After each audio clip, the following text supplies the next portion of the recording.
Well, good evening. I've just got a couple of quotes and sort of lyrics really to share tonight, which I don't know if they'll be sort of relevant or not, but anyway, there's a quote by Glenn Close, which that's a lady, not a man, by the way. I'm sure you know that she's an actress from America, and she was in things like 101 Dalmatians in the 90s, one of my favourite films.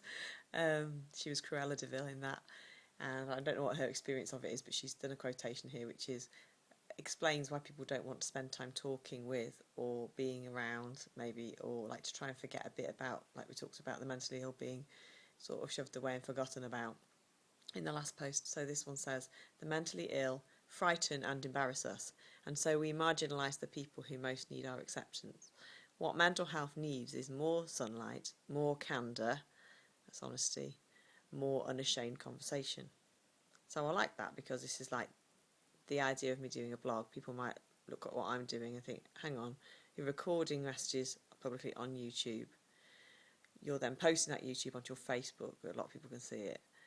Don't you care about your privacy? Don't you care about your safety? Don't you care about, the relationship and the bearing on your children? Of course I do, Don't you care about your future work prospects? I've got to a stage where, no, in a way, I don't care about any of those things to the extent that, yes, they need to be kept safe. My children aren't being named or shown any more than they would be on Facebook. If an employer wants to look at a blog that I've done about my mental health condition that I didn't choose, it's not my fault, and I'm trying my best to recover from and have a good life. I've already sort of found us a house, got into college. I had to leave for other reasons, but I got into college and was doing my course. We've managed all the financial side of it. We're caring well for our children. And that, if people then want to look at it and say, why don't you shut your mouth? That, I'm afraid that is just censorship, isn't it? So that's why I'm doing this, is to not have censorship, to express my opinion because it's helpful for me, but also to inform my friends and family and possibly a wider audience that might be vaguely interested in some of the crap that I spout anyway. So the other thing I wanted to say was there's a quote from, he's quite a famous guy, you might have heard of him. I'll tell you who the quote is now. I've got to find it. Okay. I love sleep.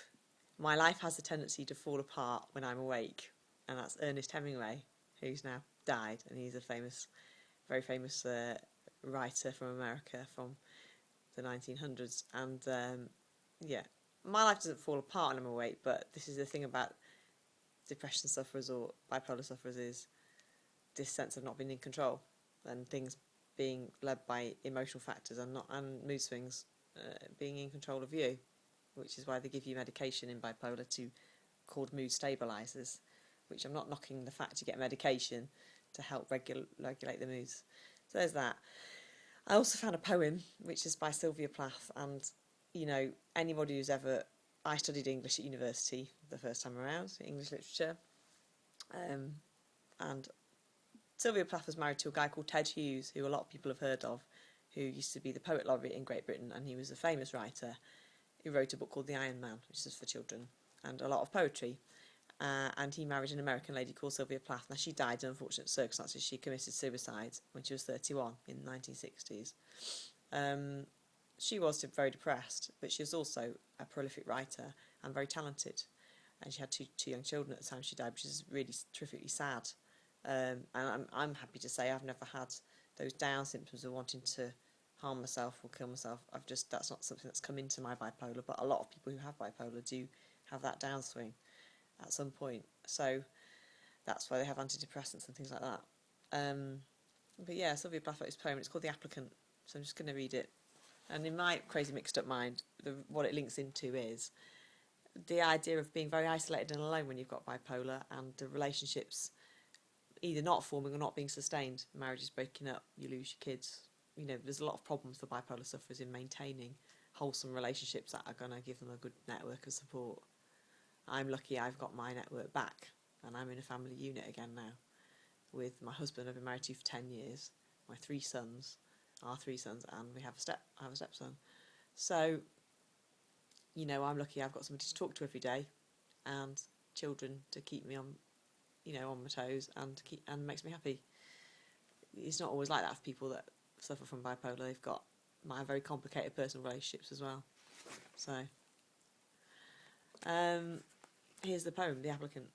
1962. The applicant. First, are you our sort of person? Do you wear a glass eye, false teeth, or a crutch, a brace or a hook, rubber breasts or a rubber crotch? Stitches to show something's missing? No? No? Then how can we give you a thing? Stop crying. Open your hands. Empty? Empty.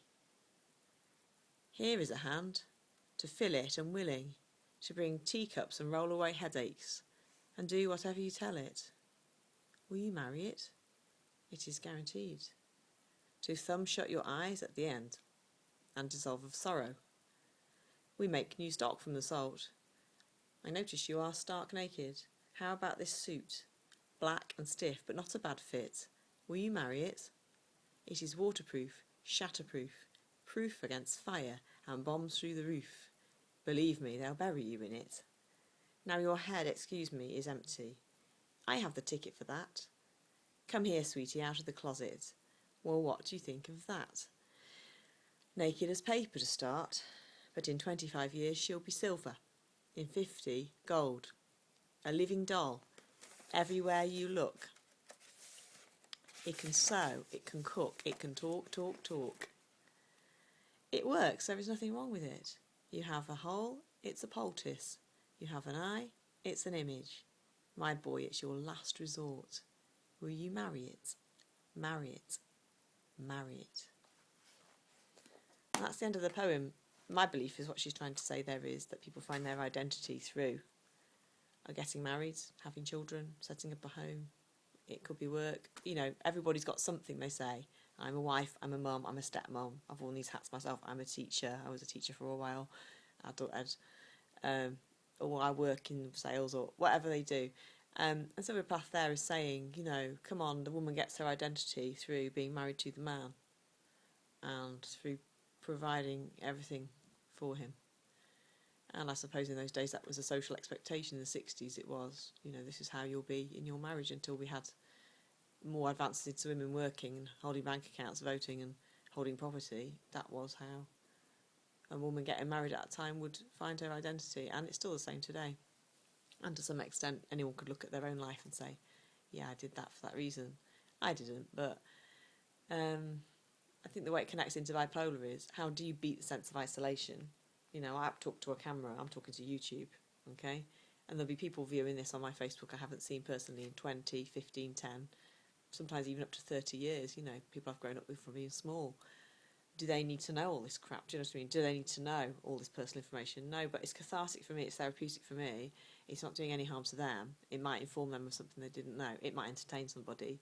And so I don't think there's any hurt in it, any more than going on a fly-on-the-wall documentary on television or writing a blog post or writing something for a magazine. It's all just sort of citizen journalism, really, isn't it? So that's why I'm doing it. So there we go. Sylvia Plath, Ernest Hemingway and Glenn Close tonight. So it's an all-star cast, isn't it? We'll see you tomorrow.